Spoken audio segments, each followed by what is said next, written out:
오늘 함께 은혜 받으실 말씀은 사도행전 3장 1절에서 10절까지 말씀입니다. 사도행전 3장 1절에서 10절까지 저와 여러분에게 주시는 말씀 고백하면서 함께 봉독하겠습니다. 제9시 기도 시간에 베드로와 요한이 성전에 올라갈새 나면서 못 걷게 된 이들 사람들이 메고 오니 이는 성전에 들어가는 사람들에게 구걸하기 위하여 날마다 미문이라는 성전문에 두는 자라. 그가 베드로와 요한이 성전에 들어가려 함을 보고 구걸하거늘 베드로가 요한과 더불어 주목하여 이르되 우리를 보라 하니 그가 그들에게서 무엇을 얻을까 하여 바라보거늘 베드로가 이르되 은과 금은 내게 없거니와 내게 있는 이것을 내게 주노니 나사렛 예수 그리스도의 이름으로 일어나 걸으라 하고 오른손을 잡아 일으키니 발과 발목이 곧 힘을 얻고 뛰어서서 걸으며 그들과 함께 성전으로 들어가면서 걷기도 하고 뛰기도 하며 하나님을 찬송하니 모든 백성이 그 걷는 것과 하나님을 찬송함을 보고 그가 본래 성전 미문에 앉아 구걸하던 사람인 줄을 알고 그에게 일어난 일로 인하여 심히 놀랍게 여기며 놀라니라. 아멘. 오늘 본문 말씀을 가지고요, 성령의 사람이란 제목으로 함께 하나님 말씀을 나눕니다. 함께 고백할까요? 성령의 사람. 제목인데요, 다시 한 번 더 고백했으면 좋을 것 같습니다. 우리는 성령의 사람입니다. 한번 고백할까요? 옆에 계신 분하고 보면서 한 번 더, 우리는 성령의 사람입니다. 한 번 더 고백할까요? 성령의 사람입니다. 예수님 믿고 하나님 자녀가 되어지면서 살아가면서도요, 우리는 계속 육의 사람으로 머물러 있는 사람이 있습니다. 옛사람의 모습으로 살아가는 사람이 있습니다. 또 그것보다는 조금 더 한 단계 나아가서 가끔은 육의 사람, 가끔은 성령의 사람. 은혜 받을 땐 성령의 사람 된 것 같은데 열받고 화가 나면 옛사람으로, 육의 사람으로 살아갈 때도 참 많아요. 근데 어떤 사람들 성령의 사람이 되어서 성령의 인도하심 가운데 성령의 능력 안에 살아가는 사람도 있습니다. 오늘 바라기는 우리 순복음 모든 성도님들은 성령의 사람으로 날마다 살아가기를 축복합니다.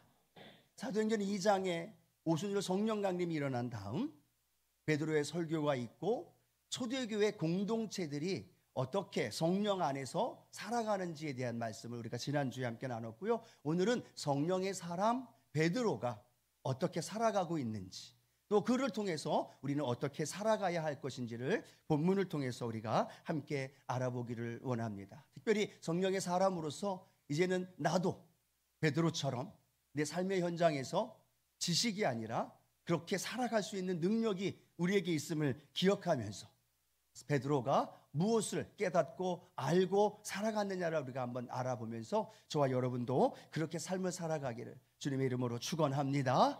자, 성령의 사람 베드로는 어떻게 행하였는지 알았는지요? 첫 번째로는 베드로는 무엇이 중요한지를 알게 되었다는 거예요.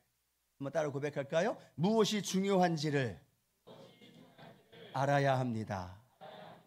중요한 게 뭔지를 알아야죠. 공부 잘하는 학생과 공부 잘 못하는 학생의 차이점이 뭘까요?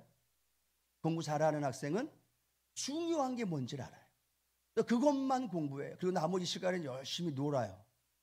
그런데 공부 잘 못하는 학생은 중요한 걸 뭘 몰라요. 그러니까 처음부터 끝까지 다 엉뚱한 걸 공부하는 거예요. 시험지를 딱 보면 자기가 공부한 게 나오지가 않는 거죠. 왜냐하면 중요한 부분, 선생님이 강조한 부분, 그거를 알지 못하기 때문에. 신앙생활도 마찬가지입니다. 내가 신앙생활에 나갈 때 어떤 것이 중요하고 무엇이 중요하지 않는지를 우리가 잘 분별하면서 살아가야만 되는 거예요. 모든 걸 다 할 수는 없습니다. 그런데 선택해야 되고 중요한 걸 집중해야 되고 거기에 우리가 올인할 때 하나님의 큰 은혜가 나타나게 될 줄로 믿습니다. 베드로가 이렇게 3장을 시작하면서요, 베드로 개인에게 어떤 역사가 일어났는지를 설명해 주는데, 그때 베드로를 통하여 사도행전 3장 1절에 보면 베드로의 모습이 표현되어져 있어요. 우리 3장 1절 함께 읽어봅니다. 제9시 기도 시간에 베드로와 요한이 성전에 올라갈새라고 말합니다. 베드로와 요한이 지금 어디에 올라가고 있어요? 성전에 올라갑니다. 왜 올라가고 있다고 말하고 있어요? 기도 시간에. 기도 시간에 유대인들은 하루에 3번 기도합니다. 그 기도 시간 중에 오늘 9시 우리나라 시간으로는 오후 3시에 지금 성전에 기도하러 가고 있는 모습을 보게 되어집니다. 여러분 생각해 보십시오. 사도행전 2장에 보면 복음을 전함으로 인하여서 몇 천 명이 부흥했어요? 3천 명. 갑자기 복음을 선포했는데 3천 명이 몰려온 거예요. 그러면 얼마나 베드로가 바쁘겠어요. 모이는 사람들한테 말씀도 전해야 되고 예수 그리스도의 복음을 증거해야 되고 침례도 줘야 되고 얼마나 많이 할 일이 많아요. 말 그대로 몸이 열이라도 할 일이 너무나 많은 상황인데 그럼에도 불구하고 지금 베드로는 어디로 올라가고 있느냐? 성전으로 올라가고 있는 거예요. 왜 올라가요? 기도 시간이기에 그 하나님 앞에 기도하기 위하여 하나님 앞에 나아가고 있는 오늘 베드로의 모습을 우리에게 말씀해 주고 있습니다.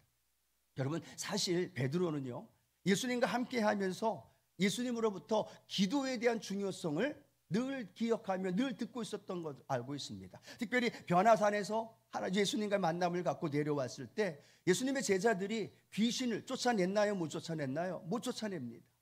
막 당황하고 어쩔 수 없어 하고 있을 때 예수님이 말씀 한마디로 귀신을 쫓아내죠. 그 제자들이 놀래서 자기들은 왜 쫓아내지 못하고 예수님은 그 귀신을 쫓아냈느냐라는 질문을 합니다. 그때 예수님이 제자들에게 뭐라고 말씀하느냐? 마가복음 9장 29절 말씀이죠. 함께 읽어봅니다. 이르시되 기도 외에 다른 곳으로는 이런 종류가 나갈 수 없느니라 하시니라. 뭐 외에는 나갈 수 없다고요? 기도 외에는 나갈 수가 없다는 거예요. 기도 외에는 귀신을 쫓아낼 수 없다는 얘기예요. 기도 외에는 능력을 행할 수 없다는 얘기예요. 기도하지 않고는 어떤 능력도 어떤 문제도 어떤 귀신도 쫓아낼 수 없다. 이것이 주님이 하신 말씀이에요. 그런데 겟세마네 동산에서 예수님 너무너무 십자가를 지시기 때문에 힘들어 하실 때 제자들에게 무엇을 부탁합니까?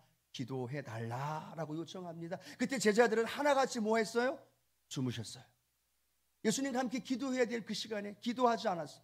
예수님이 그토록 기도에 대해 강조했는데 예수님이 가장 힘들 때 기도해 달라고 요청했을 때 제자들은 기도하지 않았어요. 그리고 보란듯이 로마 병정들 앞에서 예수님을 버리고 도망쳤던 사람들, 그 중에 대표적인 인물이 누구였습니까?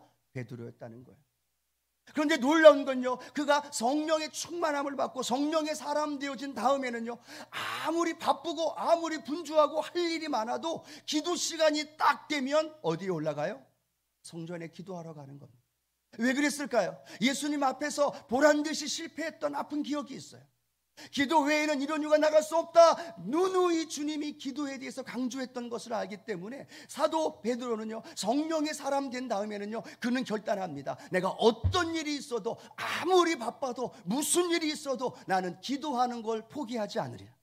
나는 기도하는 일 내어 주지 않고 어떤 상황 속에서도 나는 기도하면서 나아가리라. 여러분 사도행전 2장, 3장, 4장, 5장 쭉 읽어가면요, 이 초대교회에 위기가 다가옵니다. 내적으로 위기가 다가오고 외적으로도 박해가 다가오고 위기가 다가오고 어려움 다가와요. 그런데 놀라운 건 그 위기 속에서 이 초대교회가 무너지는 게 아니라 그 위기 속에서도 더 크게 5천 명으로 부흥되고 더 큰 하나님의 역사가 일어난 줄로 믿습니다. 그런데 그 가운데 계속해서 강조하면서 연결되어지는 단어 하나, 어떤 단어일까요? 기도라는 단어예요. 왜 그 교회가 계속해서 기도의 강조성을 가지며 나아갔을까요? 아마도 저는 그렇게 생각합니다. 사도 베드로가 자신이 실패했던 경험이 있기 때문에 성도들을 모아놓을 때마다 그렇게 말하지 않았을까? 여러분 기도하십시오. 어려움이 다가오면 기도하십시오. 문제가 다가올 때 기도하십시오. 나는 기도하면서 실패해봤습니다. 나는 기도하면서 성공도 해봤습니다. 그런데 기도 외에는 이런 이유가 나갈 수 없습니다 라고 강조하면서 사도 베드로는 늘 성도들에게 기도에 대해서 말씀을 전해주지 않았을까? 그러니까 성도들이 모여서 기도하는 거예요. 문제가 다가오면 기도하는 거예요. 사도행전 12장에 보면 이 베드로가 옥에 갇힙니다. 베드로가 옥에 갇혔을 때 교회가 뭐 했을까요? 기도하는 거예요. 사도 베드로의 그 고백이 성도들로 하여금 기도하게 하였고, 그 기도를 통해 교회에 다가오고 삶에 다가오는 수많은 문제와 어려움과 난관을 뚫고 이긴 줄로 믿습니다. 베드로는요, 노년에 자신의 실패와 자신이 갖고 있었던 그 경험을 담아서 베드로전서 4장 7절을 통해 믿음의 성도인 저와 여러분에게 이렇게 고백합니다. 함께 읽어봅니다. 만물의 마지막이 가까이 왔으니 그러므로 너희는 정신을 차리고 근신하여 기도하라.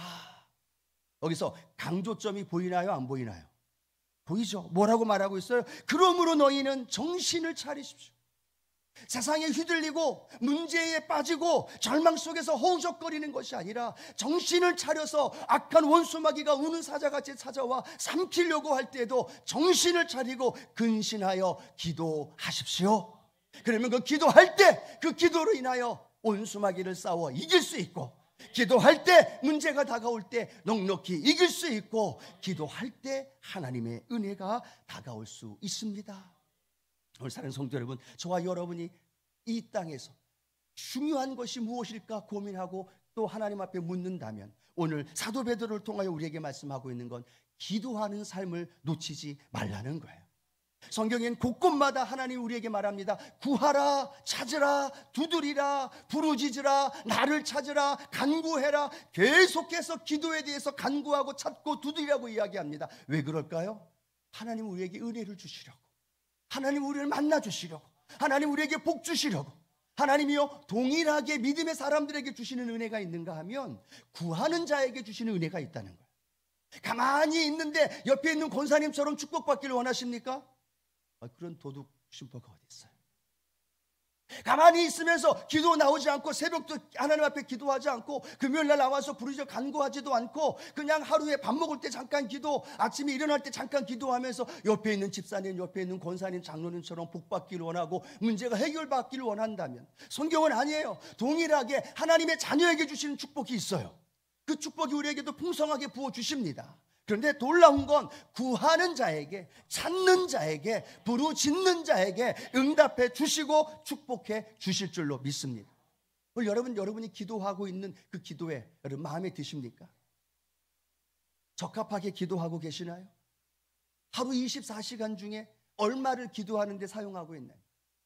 24시간 다 나를 위해 쓰고 있어요. 24시간 다 가족을 위해서 여러모로 사용하고 있어요. 예, 중요하고도 좋습니다. 그런데 중요한 건요, 24시간 중에 하나님과 나와의 1대1의 만남과 1대1의 교제를 갖는 그 기도의 시간, 하나님의 임재 안에 거하게 되고 그 임재 안에서 주실 은혜를 기대하면서 내 삶에서 하루 24시간 안에 하나님 앞에 기도하는 시간을 몇 분이나 갖고 계시나요?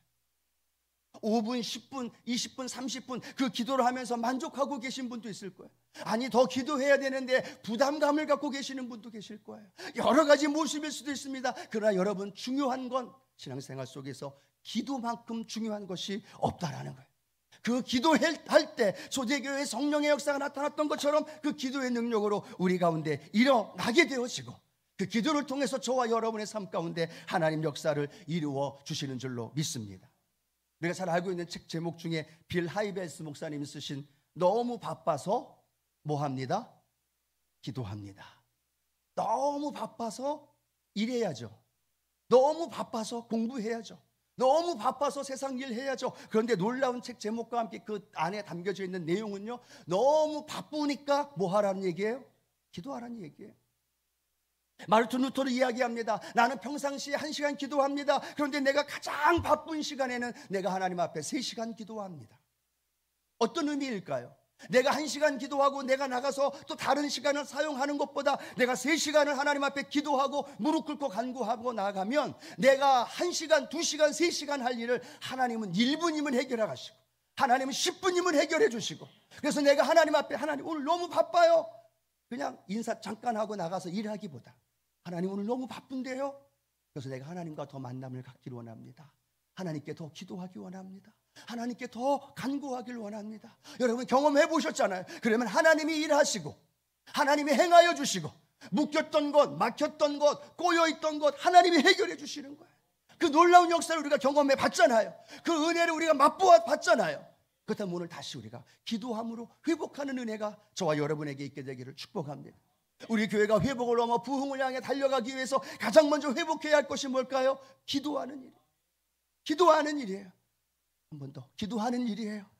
아멘. 기도하는 일이에요. 지금 열심히 10시 반에 여선교회 권사님들 모여서 중보기도 하고 있어요.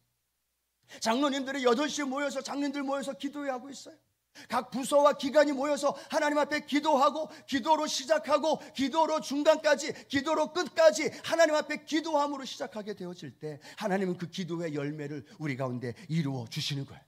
그리고 그 기도의 열매를 통해서 우리 교회가, 아니 내 영혼이 살아나게 되어지고 성령의 사람으로 더 든든히 하나님 앞에 딱 붙어 있어서 그 붙어있는 믿음의 삶을 살아가면서 놀라운 부흥의 역사가 일어날 줄로 믿습니다. 우리 교회가 하나님 회복을 넘어 부흥하길 원합니다. 아무리 표효를 외쳐도요, 기도하지 않으면 절대로 회복을 넘어 부흥할 수 없습니다. 우리 믿음의 성도님들이 새벽에, 수요일에, 금요일에, 때로는 주일에, 때로는 여러분의 각자의 삶의 자리에서 하나님 앞에 기도하십시다. 하나님 앞에 부르짖으십시다. 하루에 1시간 기도하시고, 바쁘면 2시간, 바쁘면 3시간, 점점점 기도의 양을 쌓아가면서 하나님 앞에 부르짖을 때 그 기도를 통해 하나님이 행하시는 일을 우리가 보게 되는 거예요. 야, 하나님 기도했더니 이렇게 역사하시는구나. 그 역사가 체험되어지기를 축복합니다. 제 마음속에 이 말을 할까 말까 고민했는데 한번 하고 싶어요. 여러분, 기도하지 않고 계신 분은요, 하나님이 기도하게 만들어요. 이게 얼마나 무서운 말인지 아시죠? 제가 할까 말까 고민했어요. 기도하지 않는 성도들 있잖아요. 기도해야 되는데 기도하지 않는 성도님. 그런데 놀라운 건 하나님이 어떻게든지 기도하고, 어떻게든지 기도를 통해서 하나님과의 교제하고 하나님의 사랑으로 살리기 위해서 하나님은 기도할 수 있게끔 만들어 버리시더라고요. 제 개인적인 신앙이에요. 기도해야 되는데 기도하지 않고 세상으로 또 다른 바쁨 때문에 하나님 앞에 무릎 꿇지 않는다면 하나님은 어떤 방법으로 내가 기도하기를 원해요. 어떤 바쁨보다 하나님은 하나님과의 만남을 갖길 원해요. 하나님의 그 사랑 안에서 교제하길 원해요. 그걸 원하니까 조금 다른 거 불어서 깨어져서 천부여 의지 없어서 기도의 자리로 나오도록 만들면 하나님이 위로하시고 어루만지면서 다시 교제 안에 하나님의 인도하심 속에 나아가게 되더라는 거예요. 오늘 사랑하는 성도 여러분, 가장 중요한 이 기도의 이 놀라운 은혜, 포기하지 말고, 양보하지 말고, 빼앗기지 말고, 아멘. 그래서 기도에 하나님의 영적인 회복이 저와 여러분 안에 가득 채워지시기를 주님의 이름으로 축복합니다. 자, 두 번째, 오늘 성령의 사람 베드로는요, 무엇을 보아야 하는지 그걸 알게 되었어요. 베드로가 성전 미문에 수없이 많이 돌아다녔을 겁니다. 그곳에 앉아있는 안진뱅이 수없이 많이 보았을 거예요. 길거리에도 주변에도 많이 보았을 겁니다. 그런데 그날따라 성전 미문에 앉아있는 그 안진뱅이가 눈에 들어오는 거예요. 성경은 이렇게 말합니다. 사도행전 3장 4절 함께 읽어봅니다. 베드로가 요한과 더불어 주목하여 이르되 우리를 보라 하니 라고 말합니다. 그날따라 성령의 사람 베드로의 마음에, 요한의 마음에 그 안진뱅이를 주목한 거예요. 이 주목하다는 건 그냥 스쳐 지나간 게 아니라요, 관심을 가지고 열중하면서 보는 모습을 의미한다는 거예요. 그런데 그렇게 보는 모습 속에서 놀라운 건 그를 보게 되어지고 그를 찾아가 주게 되고 그를 회복시키시고 치유케 하시는 놀라운 역사가 일어난 줄로 믿습니다. 여러분, 사실은요, 베드로는요, 자기 외에는 별로 관심이 없던 인물이에요. 어린아이가 예수님 만나러 찾으러 올 때 제자들이 예수님 앞에 어린아이가 오는 걸 막을 정도로, 소경이 예수님 만나고 싶다고 다윗의 자손 예수여라고 부르짖을 때 누가 막았어요? 제자들이 시끄럽다고 막았어요. 그들은요, 오직 예수님과 함께 다니면서 예수님의 나라가 오면 누군가가 우의정, 누군가가 좌의정, 누군가가 높은 자리에 앉아 있을까, 그게 늘 마음의 관심이었어요. 오죽하면 베드로 뭐라고 얘기합니까? 주님, 다른 사람 다 주님 버린다 할지라도요, 나는 주님 안 버려요. 누구 중심이에요? 철저하게 자기 중심이에요. 철저하게 나만 보고 살아, 철저하게 나만 행복하고 철저하게 나만 잘 되면 되는 사람이 베드로였어요. 근데 놀라운 건요, 성령의 사람이 되어지니까 그 눈이 누구를 보기 시작해요? 나면서부터 한 번도 걷지 못해서 상처와 아픔과 고통과 슬픔 속에 있는, 절망 속에 있는 그 안진뱅이를 보게 되더라는 거예요. 그 안진뱅이의 물질로 인하여 구제해 주어야 할 대상이 아니라 자기와 똑같이 예수님을 만나야 되고 자기와 똑같이 성령의 사람으로 되어져야 한다는 깊은 관심과 긍휼히 여기는 마음으로 그 안진뱅이를 보게 된 줄로 믿습니다. 눈이 달라졌어요. 그의 발걸음이 달라졌어요. 그의 행동이 달라졌어요. 오늘 성경 사도 바울은요, 우리에게 믿음의 사람들의 두 종류의 모습을 설명합니다. 로마서 6장 13절 말씀 함께 한번 읽어볼까요? 또한 너희 지체를 불의의 무기로 죄에게 내주지 말고 오직 너희 자신을 죽은 자 가운데서 다시 살아난 자 같이 하나님께 드리며 너희 지체를 의의 무기로 하나님께 드리라. 아멘. 믿음의 사람들인데요, 두 가지 종류예요. 한 사람은요, 우리 지체를 가지고 내 손으로, 내 발로, 내 입술로, 내 삶을 통하여서 불의의 무기가 됐다는 거예요. 그리고 누구에게 드려졌다고요? 죄에게 드려졌다는 얘기예요. 즉 내 말 한마디로 다른 사람을 상처를 주고 아픔을 줍니다. 또 내 손가락 하나로, 내 발 하나로, 내 모습 하나로 다른 사람을 힘들게 하고 어렵게 하면서 죄에게로 불의의 무기가 되어지면서 살아가는 사람이 있다는 거예요. 또 한 종류의 사람은 어떤 사람입니까? 우리의 지체를 가지고 의의 무기가 되어졌다는 거예요. 그리고 의의 무기가 되어서 하나님께 드려졌다라는 겁니다. 여러분, 이것이 믿지 않는 사람들에게 하는 말씀이 아니라 믿는 성도들의 모습이라는 거예요. 두 가지 종류라는 거예요. 하나는 불의의 도구가 되어서 죄에게 드려지고 있고, 한 부류는 의의 무기가 되어서 하나님께 드려지고 있다는 겁니다. 똑같이 물질을 쓰고 있어요. 근데 그 물질로 다른 사람을 죽이는데, 마약을 만들고 상습적으로 다른 사람을 사기치고 다른 사람을 아프게 하려고 그 물질을 쓰는 사람이 있는가 하면, 그 물질을 가지고 다른 사람을 살리고 다른 사람을 향하여 선한 일을 이루는데 사용하는 사람도 있다는 거예요. 내 시간을 가지고 나를 위해 쓰는 사람도 있고, 또 때로는 다른 사람을 힘들게 하는 불의의 무기가 되어지는 사람도 있고, 또 어떤 사람은 하나님 앞에 의의 무기가 되어서 드려지고 있는 사람도 있다는 거예요.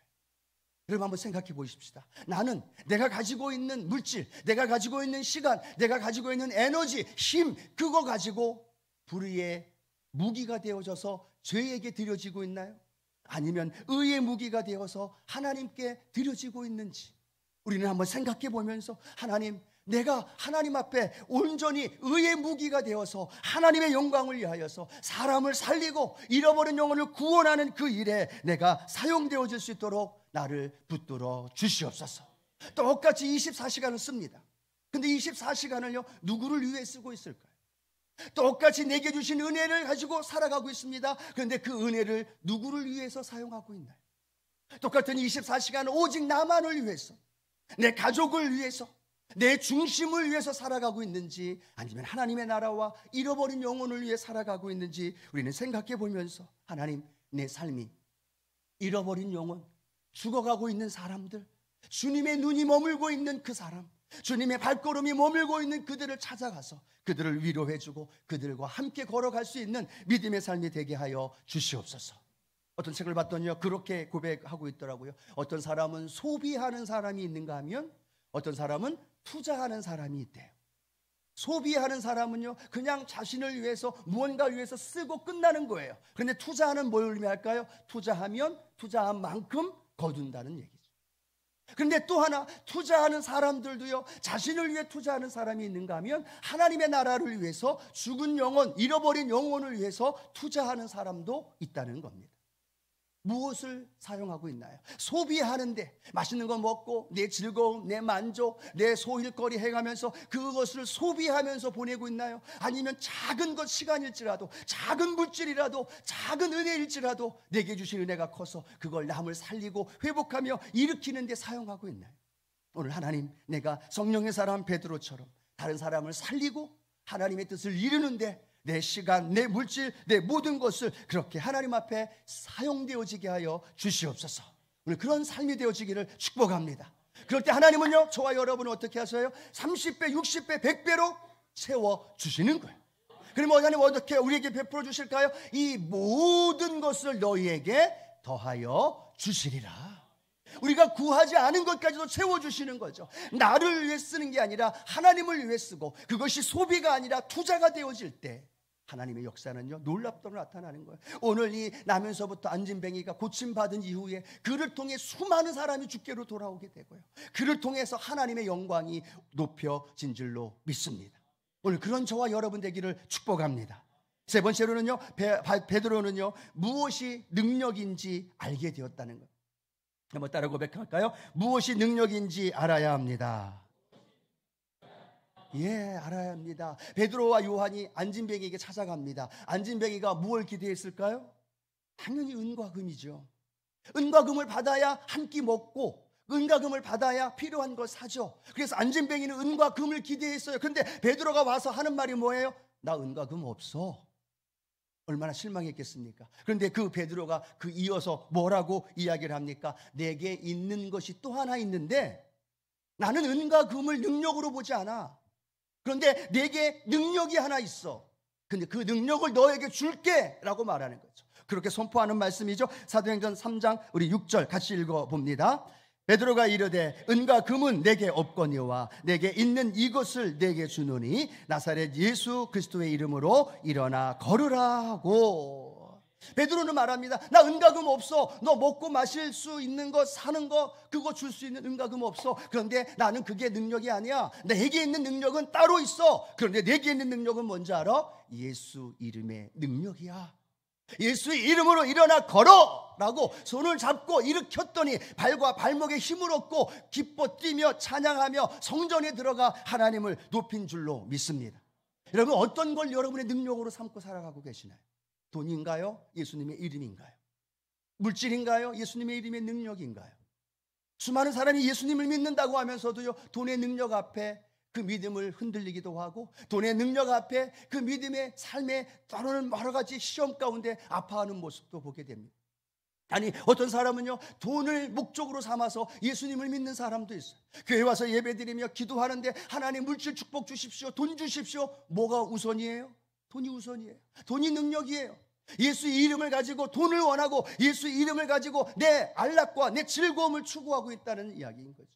예수 이름의 능력이라면, 은과 금이 아니라 예수 그리스도의 이름의 능력이라면 우린 예수 그리스도의 이름의 능력을 가지고 담대히 살아가야 하는 믿음의 성도님들인 줄로 믿습니다. 세상은 말합니다. 아니야, 돈 없으면 아무것도 안 돼. 믿는 성도들끼리 이야기합니다. 아유, 교회 가서 기도해봤자 뭐해? 돈이 해야 돼. 돈 없으면 아무것도 못해 라고 말하는 게 성도들 우리의 모습 아닌가요? 서로들 이야기합니다. 돈이면 다라고 이야기하는 만모니즘에 빠져 있다라는 거죠. 그런데 베드로는 말합니다. 은과 금은 내게 능력이 아니야. 내게 예수 이름이 능력이야. 오늘 여러분, 저와 여러분이 그런 고백이 되어줬으면 좋겠어요. 세상은 다 우리에게 돈이 최고야 라고 말하지만 우리 교회는, 우리 성도는, 우리 손복음의 가족들은 아니야. 예수 이름이 능력이야. 예수 이름이 권세가 있고 예수 이름에 능력이 있고 그 예수 이름을 그들에게 전해주고 나누어 줄 수 있기를 축복합니다. 은과 금 줬다면요, 한 끼 식사하고 끝났을 거예요. 그런데 예수의 이름을 선포했더니 일어난 거예요. 다시는 앉아서 구걸하지 않아도 돼요. 그의 근본적인 문제를 해결해 주었던 거죠. 세상은 은과 금, 보이는 것이 최고라고 이야기하지만 믿는 사람들까지도 속아 넘어가고 있지만 우리 믿음의 사람들은 아닙니다. 주님, 내게 은과 금이 아니라 예수 이름의 능력이 내게 능력입니다. 예수 이름의 능력이 내게 소망입니다. 예수 이름의 능력이 내게 모든 것입니다. 이 고백이 날마다 우리 안에 선포되어지기를 축복합니다. 돈을 사랑함이 일만하게 모든 것이 근원이라고 말합니다. 돈을 사랑하는 것이 아니라 하나님 주신 은혜 안에서 예수 이름으로 그 은과 금을 사용하게 되어지고 그것 통해 선한 일들을 행하면서 예수 이름의 능력 안에서 명령할 때 귀신이 떠나고 질병이 치료되고 병든 자에게 손을 얹은 적 나으리라. 그 놀라운 역사가 저와 여러분의 삶 가운데 일어나기를 축복합니다. 이젠 바뀌어야 돼요. 은과 금이 아니라 예수 이름, 내 안에 있는 예수 이름, 그걸 깨달아야 돼요. 그걸 발견해야 돼요. 그걸 다시 알아야 돼요. 그걸 다시 믿음으로 선포해야 할 때 하나님께서는 그 능력 안에서 저와 여러분 안에 놀라운 일들을 이루어 주실 줄로 믿습니다. 우리 마지막으로 빌립보서 2장 10절 말씀 우리 힘차게 믿음으로 선포하면서 그 예수 이름의 능력을 우리가 믿음으로 선포하기를 원합니다. 이름으로 하나님이 그를 지극히 높여 모든 이름 위에 뛰어난 이름을 주사 하늘에 있는 자들과 땅에 있는 자들과 땅 아래에 있는 자들로 모든 무릎을 예수의 이름에 꿇게 하시고.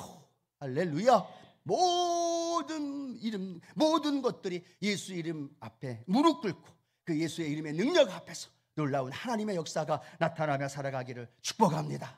여러분 안에 예수의 이름이 있습니다.